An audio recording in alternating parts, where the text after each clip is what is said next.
الحمد للہ رب العالمین والعاقبۃ للمتقین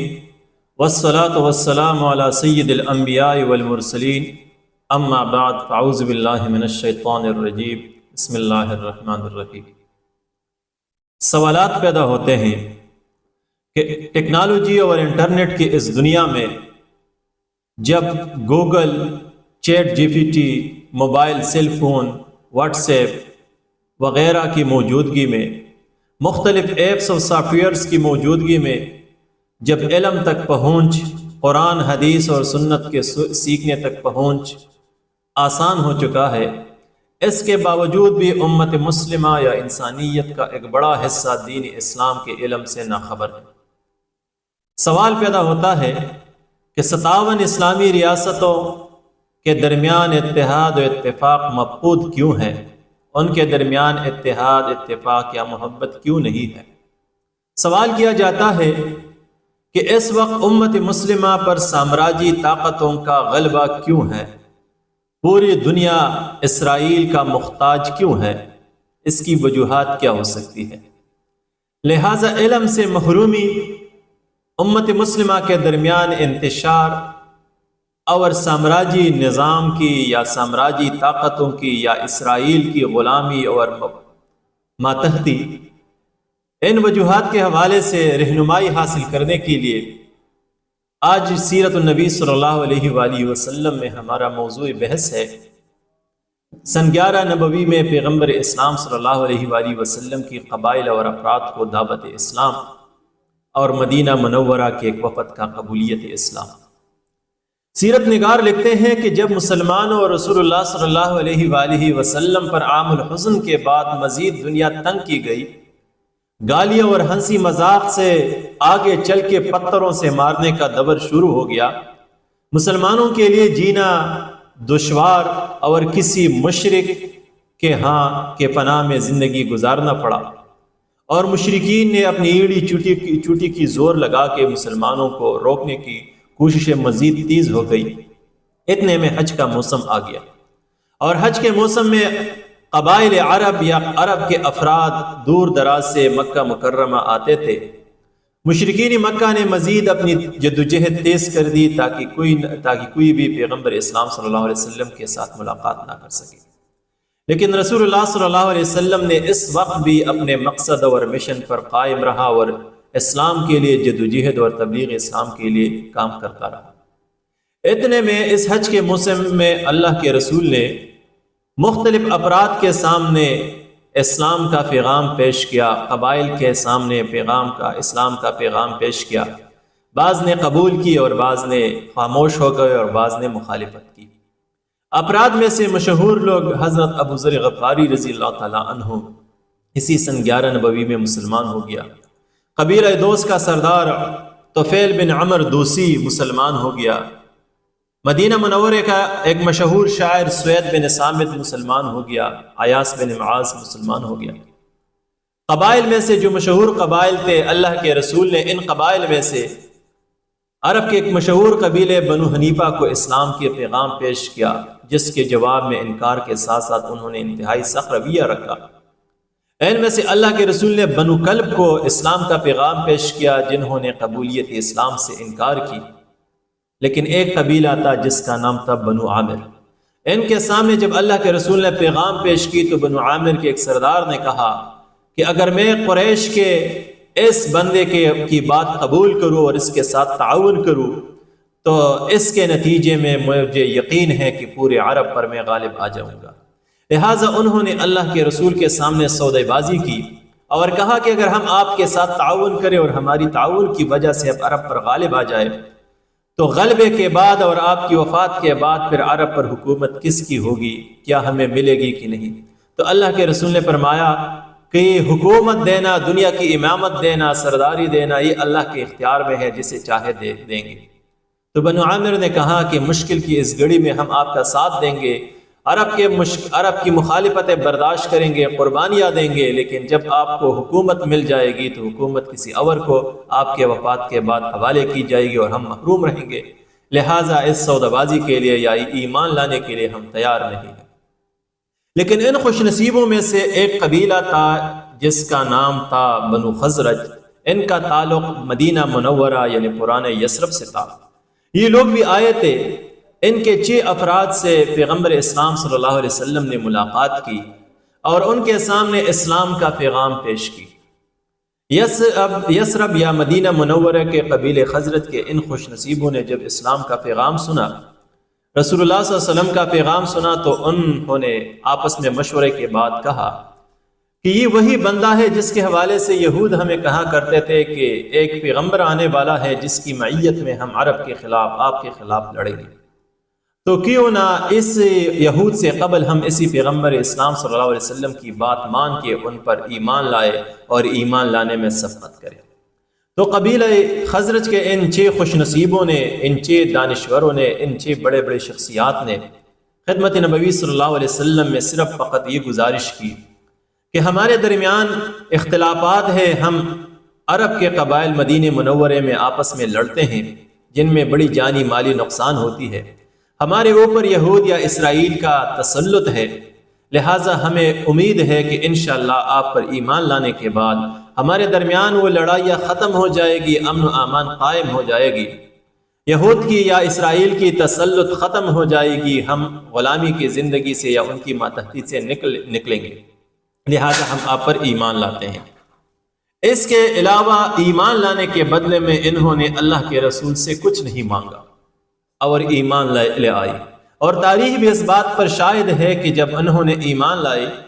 تو مدینہ منورہ کو ہجرت کے بعد بھی انہوں نے پیغمبر اسلام اور مسلمانوں کے لیے بڑی بے مثال قربانیاں دی، پوری عمر میں پیغمبر اسلام صلی اللہ علیہ وسلم کا ساتھ دیا، جانی مالی قربانیاں دی، حتیٰ کہ پیغمبر اسلام صلی اللہ علیہ وسلم کی وفات کے بعد بھی انہوں نے خلافت اسلامیہ میں یا حکومت میں حصہ نہ مانگا بلکہ اسلام کی خدمت کرتے رہے۔ اب ہم دیکھیں کہ پیغمبر اسلام صلی اللہ علیہ وسلم کی عرب کے سامنے ان سن 11 نبوی میں اسلام کا پیغام پیش کرنے، افراد اور وفود کے سامنے یا قبائل کے سامنے، بعض نے ایمان لایا، بعض نے ایمان نہیں لایا، اس پوری تاریخ سے یا سیرت کے اس اہم موڑ سے ہم کیا سیکھ سکتے ہیں؟ ان میں سے چند حسب ذیل ہیں۔ اس دور میں ہم دیکھیں کہ وہ لوگ جنہوں نے پیغمبر اسلام صلی اللہ علیہ وآلہ وسلم پر ایمان نہیں لایا وہ بھی ختم ہو گئے، اور جنہوں نے پیغمبر اسلام صلی اللہ علیہ وسلم کے ساتھ لالچ کی بنیاد پر ایمان لانے کی کوشش کی یا افر کی یا پیشکش کی یا سودا بازی کی، وہ بھی نیست و نابود ہو گئے، ختم ہو گئے۔ تو ایک بات یہ سامنے آ گئی کہ جب تک ہم خلوصی نیت کے ساتھ اسلام کے قبول نہ کرے، دین اسلام کا پیغام قبول نہ کرے، ان کے لیے مدینہ منورے کے انصار کی طرح قربانیاں نہ دے اور ان میں خدمت اسلام میں اپنی جان اور مال نہ لگائے، تو فقط انٹرنیٹ دیکھنے سے دین اسلام کی ثمرات حاصل نہیں ہو سکتے یا دین اسلام کا علم حاصل نہیں ہو سکتا۔ دوسری طرف مدینہ منورے کو ہم دیکھیں، اس وفد کے جو انصار کی تھی، قبیلہ حضرج کی تھی، انہوں نے اللہ کے رسول کے سامنے جو گزارش کی وہ یہ تھی کہ ہم ایمان لائیں گے، ہمارا مقصد ہے امن و امان کا قیام، کہ ہمارے ہاں امن و امان قائم ہو جائیں گے، ہماری خواہش ہے کہ ہمارے درمیان اتحاد و اتفاق قائم ہو جائے، ہماری خواہش ہے کہ ہم یہود یا اسرائیل کی تسلط سے آزاد ہو جائیں گے، اور محض انہی خواہشات یا انہی امیدوں کے ساتھ یا انہی گزارشات کے ساتھ انہوں نے ایمان لائی۔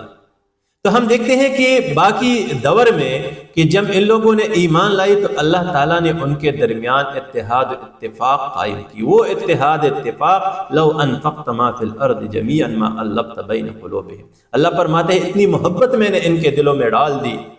اتنی الفت ان کے دلوں میں ڈال دی کہ اپنے ذات سے زیادہ وہ دوسروں کی ذات کو ترجیح دیتے تھے۔ آج بھی وہ محبت ہم مدینے والوں کی اولاد میں دیکھتے ہیں،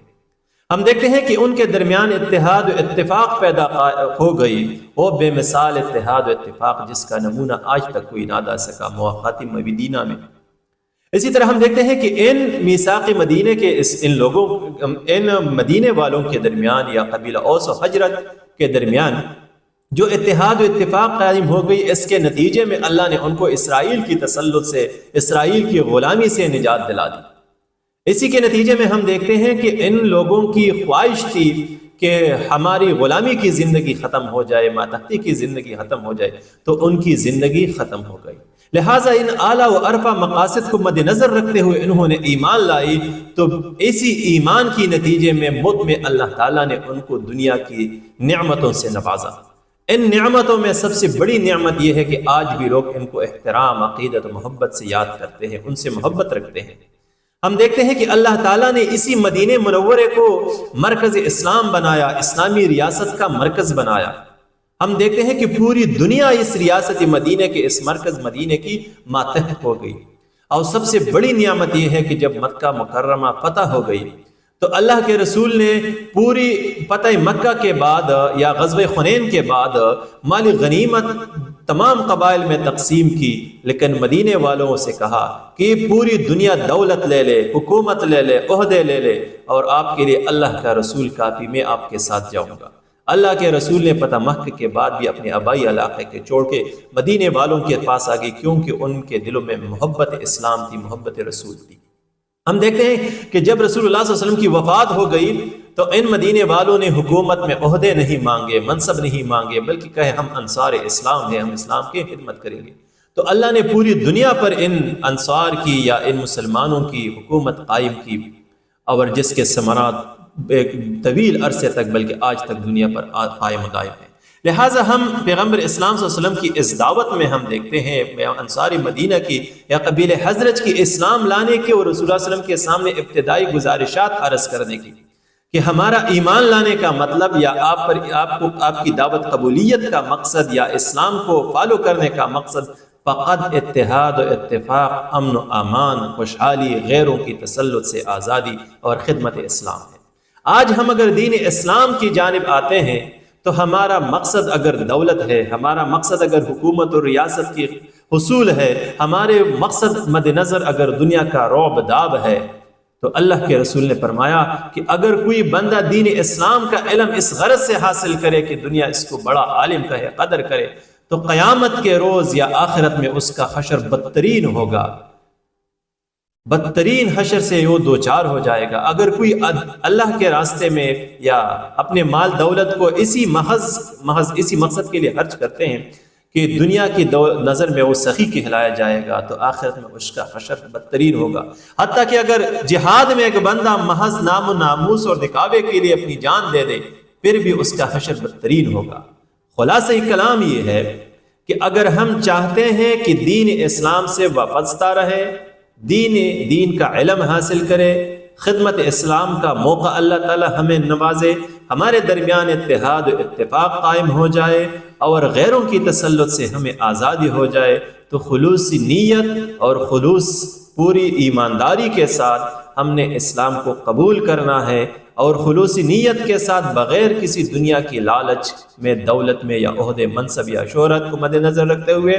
اللہ کی دین کی خدمت شروع کرے، دین اسلام کے علم کا حصول شروع کرے، تو اللہ تعالی ہمارے درمیان اتحاد بھی قائم کرے فرمائے گا، ہمیں دین کے علم سے بھی نوازے گا، ہمیں غیروں کی تسلط سے بھی آزاد کرے گا۔ یہ دولت، یہ عہدہ، یہ منصب، یہ شہرت، یہ انسان کے پاؤں میں، قدموں میں اللہ تعالی ڈالتے ہیں اپنے بندوں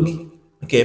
تو انشاءاللہ اسی کے نتیجے میں دنیا کی امامت بھی ملے گی، سامراجی نظام سے